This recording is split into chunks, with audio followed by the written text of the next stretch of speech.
My wife still couldn't move on from her mother's death 5 years later, so she turned to a coworker for comfort. When I found out, I asked her to leave our home and filed for divorce.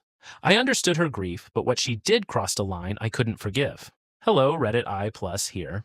I never thought I would be the person writing a post like this. I always believed marriage meant staying when things got ugly. When my wife's mother died, I promised her I wasn't going anywhere. I meant it. I just never imagined that keeping that promise would eventually destroy our marriage. I'm 38, and my wife, I'll call her Mara, is 36. We've been married for 12 years and have 3 children, ages 11, 8, and 6. 5 years ago, Mara's mother died from lung cancer. It was devastating. Her mother wasn't just her parent. She was her best friend, the person she called when something good happened, the person she went to when something went wrong, and apparently the person she couldn't imagine living without. For the first few months, I understood everything. She cried constantly. She couldn't sleep. She barely ate. Some mornings she would wake up convinced she'd had a dream where her mother was still alive, only to remember the truth minutes later. I took over. School drop-offs, dinners, laundry, homework, doctor's appointments, bedtime, everything. I didn't complain because I loved my wife. I thought this was what marriage meant. When she needed to collapse, I would hold her. When she couldn't get out of bed, I handled the kids. When she cried into my chest for hours, I stayed there. I kept telling myself that eventually she would find her way back to us. But 5 years passed, and she never really did. The strange thing was that she wasn't miserable every single day.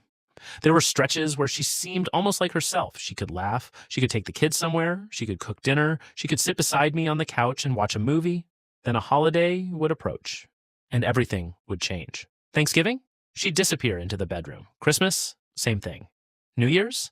She'd barely speak. Her mother's birthday was in January, and that month was always the worst. By October, I could already feel it coming. For roughly half the year, my wife essentially disappeared. She would stay in bed for hours crying. She stopped interacting with the kids. She didn't want hugs. She didn't want family outings. She didn't want to talk. She didn't want intimacy. She didn't even want to be around us. At first, the kids would ask me, "What's wrong with mom?" Eventually, they stopped asking. That was the part that broke my heart. My youngest used to crawl into her bed whenever he was scared. He stopped doing that because he knew she would probably be crying and wouldn't respond. My oldest once asked me, "Is mom going to be sad again this Christmas?" I told him I didn't know. He just nodded and walked away. That's when I realized this wasn't only affecting my wife anymore. It was affecting our children. I tried everything I could think of: therapy, doctors, grief counseling, family counseling. I begged her to get professional help. Sometimes she agreed. Then she would cancel the appointment. Other times, she would tell me I was trying to fix something that wasn't broken. I eventually stopped pushing so hard because every conversation about her grief turned into an argument. Then, about 5 years after her mother died, something happened that I still can't fully process. I wrote her a letter. I spent 2 nights writing it. I told her I loved her. I told her the kids loved her. I told her none of us expected her to forget her mother. But I also told her that she was disappearing from our lives. I told her I couldn't keep watching our children grow up believing that their mother didn't want them. I told her I was scared for her, and I told her that she needed serious professional help. I never threatened divorce.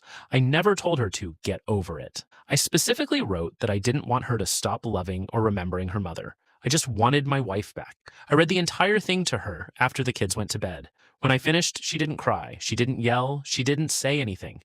She just stared at me for maybe 10 minutes. Then she stood up. I asked where she was going. She grabbed her coat. I stepped in front of the door. "Mara, please, just talk to me. I'm worried about you." She looked at me like I was a complete stranger. Then she said something I'll never forget. "One day, when you lose someone you love, I hope nobody tells you that 5 years is long enough." Then she walked out. I was furious. Then I got scared. I knew she wasn't thinking clearly, and I was terrified she might hurt herself. I called her, no answer. Texted her, nothing. I called again, nothing. Eventually, her location disappeared from the family tracking app. I must have called her phone 20 or 30 times. Around midnight, someone finally answered. It was a man. He said, "She's safe. Stop calling." Then he hung up. I couldn't sleep. At around 4 in the morning, I finally passed out. The next afternoon, Mara came home. I immediately noticed something was different. She wouldn't look at me. I asked where she'd been. Nothing. I asked who the man was. Nothing. Finally, I lost my temper. "If you're going to stand there and refuse to tell me anything, then get out." That's when she finally spoke. She said she'd gone to a coworker's house, a man named Gavin.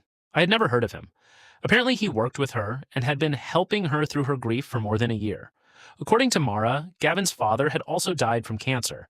They apparently bonded over losing a parent. She told me she had been talking to him about her mother for months. I asked her why I didn't know about him. She shrugged. Then she said something that made my stomach drop. I needed someone who actually understood me. I asked if they were having an affair. She said no. I asked if they had kissed. She said no. Then I asked what happened at his house. She looked at the floor. We cuddled. I just stared at her. She continued. I was crying, and he held me. I asked how long this had been going on. She wouldn't answer. I asked to see her phone. She refused. That night while she was showering, I looked at her tablet.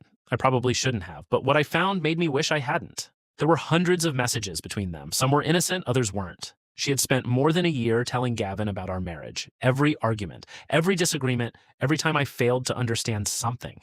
And Gavin constantly told her that I didn't deserve her. He told her I wasn't supportive. He told her I was emotionally neglecting her. He told her that if he were her husband, he would never let her feel alone. And Mara agreed with him.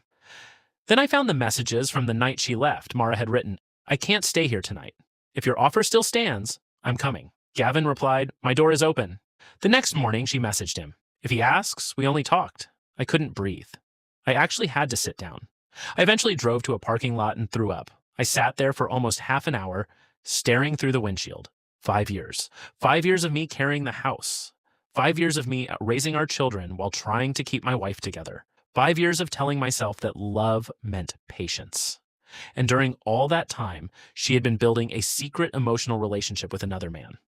When I returned home, she was sitting on the couch scrolling through her phone. She didn't even ask where I'd been. I told her I'd seen the messages. She stared at me.